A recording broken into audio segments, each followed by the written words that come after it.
على الجيش الملكي. أول فوز للرجاء بالميدان قلص الفارق بينه وبين المتصدر المغرب التطواني المتعادل أمام الدفاع الحسني الجديدي.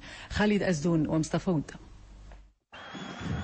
سعى الرجاء في هذه المباراة أن يضرب كل العصافير بحجرة واحدة، أن يستغل تعادل المتصدر المغرب التطواني، أن يحقق أول فوز بالميدان، والأهم أن يتفوق في الكلاسيكو أمام الجيش.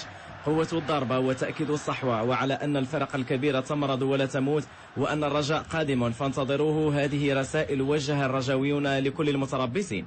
عقال كاد أن يفسد ضربة البداية وأضاع الفرصة التي تحصل عليها كثيرا العائد رشيد الطوسي. الضربة الأولى للخضر، محسن ياجور يمرر والشطيبي ليس بالقوة اللازمة. الضربة الثانية الحافظي يسدد وزنيت يتدخل، بدأ يشعلها الرجاء. الجيش الملكي كاد أن يباغت لولا تسرع عبد السلام بن جلون. نعود مع الرجاء، وصلنا للضربة الثالثة. محسن ياجور يروض الكرة، يراوغ مصطفى المراني يخرج الكرة من وسط الشباك. هذه هي الضربة الرابعة. سيء الحظ، محسن ياجور قام بكل شيء واستعصى عنه التهديف أمام تألق الزنيتي الذي غادر المباراة مكرها بعد الإصابة. يجي عند الراقي يمكن يمر، يمكن يسدد، يراوغ الراقي يسدد.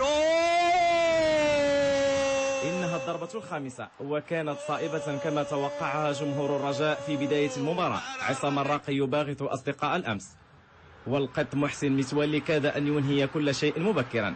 الرجاويون تفننوا في إضاعة الفرص، هذه الأوضح من شمس الدين الشطيبي. الحمد لله جونا فرص، ما تحوش في الشوط الاول. فريق الجيش الملكي عرف كيفاش يمتص الهجوم الرجاء البيضاوي، ولكن الحمد لله في الشوط الثاني عرفنا كيفاش نديروا مباراه ونحاولوا نلعبوا على المرتدات الهجوميه. الحمد لله ربي استجاب لنا وفزنا. تنتمنى ان شاء الله تكون هذه انطلاقه صحيحه للفريق الرجاء البيضاوي ان شاء الله.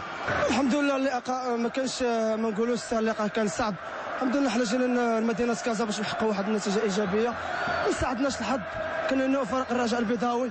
كنتمناو ان شاء الله في مدينه الرباط المقابلات الجايه ان شاء الله انتصار فوق جماهيركم والانطلاقه ديالنا ان شاء الله في مدينه الرباط ان شاء الله. 1-0 اقل الخسائر للجيش الملكي، والرجاء يتوعد من هو قادم. فنيا